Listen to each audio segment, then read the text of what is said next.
You're listening to PetLifeRadio.com.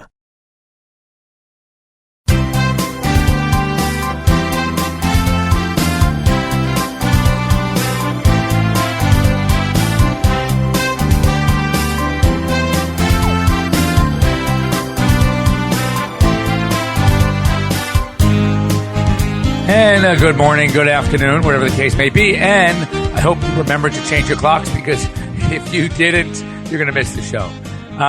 Anyway, it is the new time, 9 here out in the west, noon out in the east, and wherever you are in between, it's going to be 10 or 11 for you. So anyway, bear with me. I seem to have lost my voice. I was actually in New York last week and did something for Fox. And I guess, as is pretty typical of me, I did a little too much talking. So I am paying the price as we speak. So I'm going to have to keep the voice toned down low a little bit. I hope you guys can all hear me. Anyway, you're here live with Dr. Jeff Werber, your host for the next 30 minutes here on Pet Life Radio's Ask the Vets with Dr. Jeff. Here for you, here for your pets, here to answer your questions, anything you want to talk about. I, of course, have my agenda, but we can talk about anything. So give us a call, 877-385-8882. Once again, toll free, 877-385-8882. You can also join us live on Google Hangouts. Here's how you do it. Go to PetLifeRadio.com,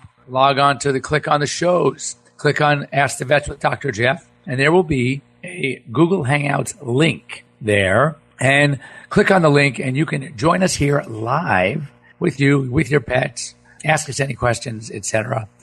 Very easy way to converse with us. And of course, we want to thank our sponsors, Bravecto, my new favorite flea and tick product, Save This Life microchip. Of course, we are still trying to get Chance White here live on the air with us to talk about microchips and lost pets and the pros and cons and the types of microchips you should be looking for, and sort of sift through the number of companies out there, what makes one better than the other. Also, Prosense pet products, and of course, Kong veterinary products, which is basically trying to raise awareness, animal welfare and animal wellness through the arts. So anyway, I want to talk about cold weather, because even here, as I wake up this morning here in not so sunny Southern California, and it is all overcast and it's cold, and you're going to get out your violins and you're going to complain that here I am complaining that, oh my God, it's cold in Los Angeles when it hits 65 degrees. At night actually drops down to 50. Oh my God. So I get it. I was just in New York last week. I know it was a little chilly, but it's all relative, and it's relative for our pets as well. So we're going to talk about some cold weather tips as we approach the winter months. Winter is about 7 weeks away. So it's important to kind of get a feel for what you should do and what you should not do. But I did read something interesting. We covered allergies about 2-3 weeks ago, and I saw a blurb. As I mentioned, food allergies in pets is only anywhere, if you ask the experts, between 15 and 20% of allergies in pets is actually related to food. So, and everybody's, going out there and doing all this food stuff. And it's almost like, not so fast. Let's rule out the much more common causes of canine allergy first before jumping to foods. However, what I read, which is very interesting, if in fact your pet does have food allergies, 70% of food allergies, if it's legitimately a food allergy, are going to be beef, dairy, or wheat. And what I find so interesting is there's I would say a lot, but there are a number of foods out there that are using barley, that are using corn as their grain. And everyone's saying, oh my God, you can't feed corn. Because I read that, this breed is allergic to corn. So I found it very interesting, coming from a boarded veterinary dermatologist, that from their research, 70% of food allergies have nothing to do with corn. It's beef, dairy, or wheat. So you're better off actually thinking about a gluten-free kind of diet than you would be something else. But some of the grains out there are just fine for your pets. Anyway, let's talk cold. As we know, it's going to get a little chillier, and a number of things happen in the winter as we change from an outdoor lifestyle to more of an indoor lifestyle. And first of all, as we know, starting today, the days are shorter. So we have to make some adjustments here, because first of all, our animals work on their own circadian clock rhythm. So they're going to notice the change. If you were like my pets, Even though you wanted to take advantage of that extra hour this morning, guess what? Your pet didn't know that, oh no, it wasn't 6 o'clock. It's only 5 o'clock. So no. For them, it's 6 o'clock or 7 o'clock or whenever it is that their routine normally tells them it's time. It's time to get up and go to the bathroom. It's time to eat. It's time for playtime. Whatever that time is, they don't get it. So the first thing we have to deal with is that. And it's going to be a slow process. It could take several days. And that's what we need to do. So next up is the cold, of course. And the fact that because of the cold, especially if you are in the north, the northeast, if you are in the Midwest, it gets pretty darn cold out there in Kansas City during the winter. We know that your dogs are going to not be spending as much time outdoors as they usually are. So what do we do? How do we, with indoors, and it's the same thing with us, you kind of suffer that depression. And really, I would love to hear from anybody listening how your pets normally deal with this change in climate and the change in the daylight hours, the change in your own attitude. When you get home from work at 5 o'clock or 5:30, and during the spring and summer, it's light, it's still warm, and you want to get out, you want to get that leash, take that nice long walk, that's great. But don't tell me you have that same vigor and vim and that same excitement to get that leash when you get home at 5 o'clock. It's been dark for an hour and it's 30 degrees outside. It's a little bit different, isn't it? I mean, emotionally, mentally, it's a little different. And so, our pets, our dogs don't always understand that. So they're looking at you saying, hey, it's only 5 o'clock. Where's our walk? So very, very important to make those necessary adjustments and understand they need that exercise time. We are not the only creatures on the planet who are likely to put on weight during the fall and winter months. Those few extra pounds, it happens to our pets as well. Why? The same reason it happens to us.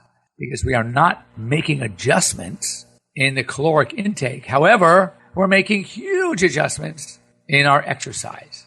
And so therefore, if you ate the same but burned less calories, guess what? It happens to everybody. And that is, we're going to put on those few extra pounds, and it's happening to our pets as well. So it's very important that we need to make some adjustments in their diets if, in fact, we are not going to keep them on the same exercise schedule. So your choices are relatively easy. Cut down the food a little bit. When you do go out with them, make that walk 5-7 minutes longer. You figure you're bundled up already. Why not take advantage of it? And how about thinking of things that you maybe occasionally did, but maybe during this time of year you want to do more often? How about taking them to the agility courses or the doggy daycare facilities, those indoor facilities that have running areas and exercise areas, and they get training and they're, jumping through hoops and they're playing with other dogs. That is a great way for them to expend energy. If you're not going to take them to the dog park and throw out that tennis ball, at least drop them off at the doggy daycare facility. A little more expensive? Yeah, it is. But it's going to do wonders for your pet. And what we notice is some of our pets, when they start getting bored, they start getting anxious, they start getting fidgety, what do they like to do? Well, guess what? Those wonderful, often expensive objects around your house, be they furniture legs, be they a couch corner, be they a staircase, or your favorite shoes, they become more of a target for our pets when they get bored. In fact, if you think backwards, what is the one exercise, the one recommendation by a dog trainer when you are dealing with a destructive dog? They all say the same thing. You got to get them out and you got to burn up their energy. You got to get them moving. You got to get them walking. You got to get them running. And you have to give them things that they like to do. So therefore, we can deduce from that, then when they are not expending that kind of energy, guess what? They are going to start becoming more destructive. So they are closely interlinked. And it's very important that we make our adjustments in their lifestyle to combat these problems. We don't want to get mad at them, but it's our fault. And it's nature's fault. And it's whoever decided to make our days shorter's fault by changing the clocks. Personally, I don't mind getting up and it's still dark outside as long as it's light in the late afternoon. And by changing the clocks, as we know, different story. So it's one of those things that we are going to make an adjustment. When we come back, don't go away. We're going to talk about some truly winterizing your pets. What to do when you leave them outside, put on them when they go for walks, how to protect their feet, how to protect them from the cold, etc. So Stay tuned. We'll be back in just a few minutes after these short words from our sponsors. We'll be right back, right after these messages. Stay tuned. As a dog, I know a lot about fleas and ticks, so trust me when I say no other tasty chew protects dogs as long as Bravecto. One Bravecto chew keeps fleas and ticks away for up to 12 weeks. Be a good human and ask your vet about Bravecto. Bravecto may cause vomiting.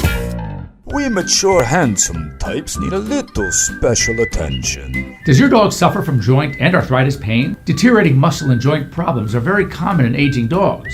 It's easy to alleviate your dog's discomfort at home with Prosense. Prosense joint care products can help make your dog's life as pain-free as possible, providing effective relief for flare-ups, and also lubricate and strengthen damaged cartilage. Prosense products are veterinary formulated and recommended to ensure the very best for your pet. Try Prosense today.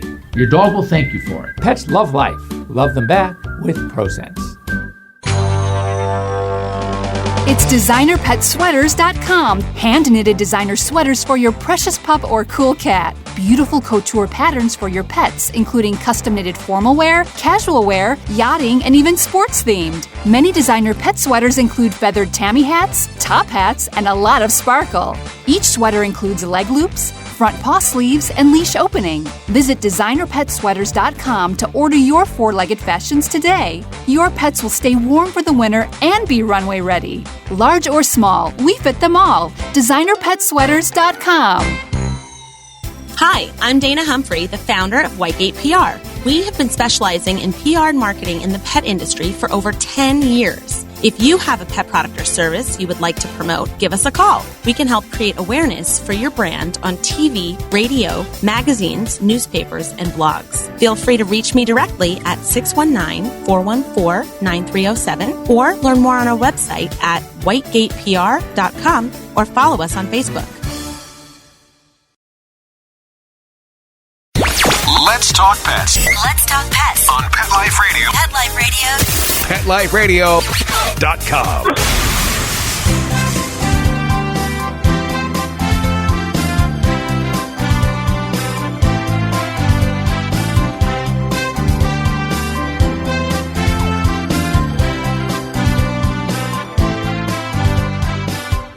And welcome back. You're here live with Dr. Jeff here on Pet Life Radio's Ask the Vets with Dr. Jeff.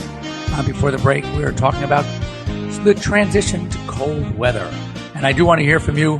You see, if you call and talk or join us on Google Hangouts, then I don't have to. And as you can hear, the voice is having a tough time holding up. So 877-385-8882. Give us a call. Or join us live. Pet Life Radio. Click on the Ask the Vets with Dr. Jeff. Scroll down to the Google Hangouts link. Click on it and join us live here on Pet Life Radio's Ask the Vets. So before the break, we kind of talked about the transition. I already mentioned about the diet, how we need to reduce calories, increase exercise, go that extra mile. So anyway, my recommendation is to increase the exercise and or decrease the caloric intake. What about when they're outside? Aren't dogs wearing their fur coats? They can handle the cold.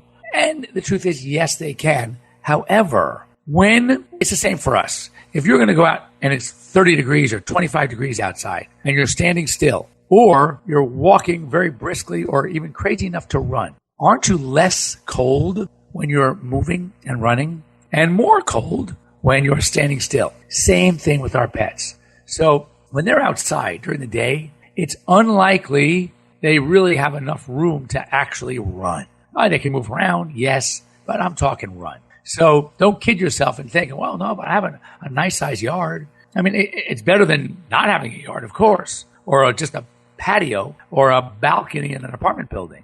However, they really need to generate some body heat. Also, when the wind chill hits, if it's cold and windy, that can be very, very dangerous, even for dogs like sled dogs. You know, look, they do much better than we do. They have that double coat. So your Malamutes, your Huskies, your Samoyeds, they really are built for the cold weather. That's great. But even for them, they're always moving. And if they're not moving, they can't handle it as well. And also understand this. When you make the association between a dog's body weight and surface area. The larger the surface area per body weight, which is the case in smaller breeds, believe it or not. It's the poodles, it's the Poms, it's the Maltese, the Yorkies. Their body surface area in relation, relative to their body weight, is greater. Therefore, they have more of a body surface area to lose their heat to. And therein lies the problem. So when you see these little guys walking around with those cute little sweaters and vests, don't laugh. Don't laugh at all. It is actually something that they need. And so, don't feel badly. I know people might make fun of you and they think you don't have to get the cutest thing on the planet. You don't have to get something quirky, but to put them on a sweater or a vest of some sort actually will help them not lose so much of their own body heat to the outside cold environment. The bigger dogs obviously don't need as much, but they do need shielding and shelter from the cold and the wind chill. If you have doggy doors, then make sure they can have, if you have a mud room, make sure they have access to go someplace where they can get away from the cold. That would be great. So that's something you want to definitely keep in mind. Other things, water. If it's really cold outside, I mean, so cold that water will freeze in its water bowl, then again, you need to make some adjustments. I would say, again, leave them in the house longer. Have them, you can buy these water bowls that actually have the ability to heat in the water. So they keep the water heated while it's in the water bowl. I mean, not hot, just not frozen. So that's an idea. Someone told me about a double lined water bowl that has some like an antifreeze in it that might help the water from freezing. Again, something you could try, you could look for, but there are products out there. Another idea, if you have a dog house and your dog does stay outside much of the day or does not have access to indoors, so they have a dog house, you should cover the front of the dog house with something that's almost like a mesh that they can, like a door with tent, so they can push through. It'll shield them a little bit more from the cold. And also, think about a space heater. You can get these very safe space heaters. Again, they don't generate a lot of heat per se, but they will, keep it into the 50 or 60 degree range. And again, that's something that's more comfortable for your pet. So that is another option. Of course, the best option is, if you can, leave them inside for as long as you can, or have access to a doggy door. But I do worry about the frozen water, and I worry about these dogs freezing. Another problem we see with dogs in the cold weather is going to be their feet. If you use the argument that, well, they have their own fur coat on, so therefore they don't need a coat, that's not a bad argument. And as I said, if they're moving around, most large breeds are fine in the cold weather. I mean, you see dogs in the snow all the time, frolicking, playing, romping, running. They're having a blast. But the ice on the feet can cause some frostbite only because they do not have a lot of that fur protection on the feet. And the pads are more sensitive to the cold than the haired body areas. Also, many municipalities will often put something on the ground. Sometimes it's a very coarse salt or some chemical to help melt the ice on sidewalks and streets for the protection of cars and the pedestrians. Well, that stuff is very irritating to a dog's feet. So also, I would look for some kind of foot protection. Many products out there. There's protectors. There are these booties you can get that will act as a shield, as a barrier between your dog's pads and the icy surface, and especially the icy surface with the chemicals. So that too is a suggestion to keep these dogs' feet also safe. As far as cats, my big concern of cats, and we hear this often, I'm sure you've heard this as well, that cats are pretty smart, granted, and they will find warmth if they are outdoor cats. My cats, I don't have to worry about that. Number one, they're indoors. And number two, let's face it, out here in LA, it doesn't get that cold. But back east, it's a big problem for these cats. So where do they often find refuge? Well, cats will often find refuge on a engine block under the hood of a car. Very accessible from underneath the car. So they get under that car. The warmth is there. They climb up and they will find a nice, warm, comfy spot right on top of the engine, right under the hood, and unfortunately right near the fan belt. So what happens? You go in the morning, you sit in your car, and the first thing you do, you want to generate the heat in your car, you start your engine. Well, as soon as you start that engine, sometimes even if you just slam the door, that freaks this cat out. The cat jumps up and starts to make a beeline. But if you just started the engine, the closest place it might run is right into that fan belt. And that is really, really bad. And I can only tell you, I've seen it. I've seen cats that have not survived it because they usually don't. What I would recommend to all of you out there, whether you own cats or not, is when you walk outside in the winter and you're about to get in your car, take your hand and just bang on the hood of your car just a few times, not so hard that it dents your hood, but just bang on it. So if there is a cat that is comfortably sleeping, having taken advantage of the warmth of your car, that he doesn't end up dying in a fan belt. That would be a really, really bad thing. So sweaters, increased exercise, keep your pets warm, space heaters, doggy doors for the cats, banging on your hood of your cars. These are all things, booties or some sort of paw protectors, all things that are really, really a good idea to start thinking about as we get into this colder weather, and better be prepared than not. And now is a good time to start contacting some of these doggy daycare facilities, these facilities that might have agility courses, might have large areas, a lot of dogs to play around in. It's a lot of fun. And as an alternative to keeping your little guy inside all day or outside in the freezing cold. So if you have any questions about this, you can always get a hold of me at Dr. Jeff, drjeff at PetLifeRadio.com. Once again, I want to thank our sponsors, Bravecto Flea and Tick, one pill, chewable, tasty, good for 3 months. The KVP Kong Veterinary Products, raising awareness of animal wellness through the arts, and More Than a Cone events. The Save This Life microchip. Again, I promise you, I threaten you, at some point we're going to have Chance White on, talk about microchips a little bit more. And of course, Prosense pet products available to you through the mass market that have that veterinary quality for you and your pets. Thanks for joining us. We'll see you next week. Let's Talk Pets, every week on demand, only on PetLifeRadio.com.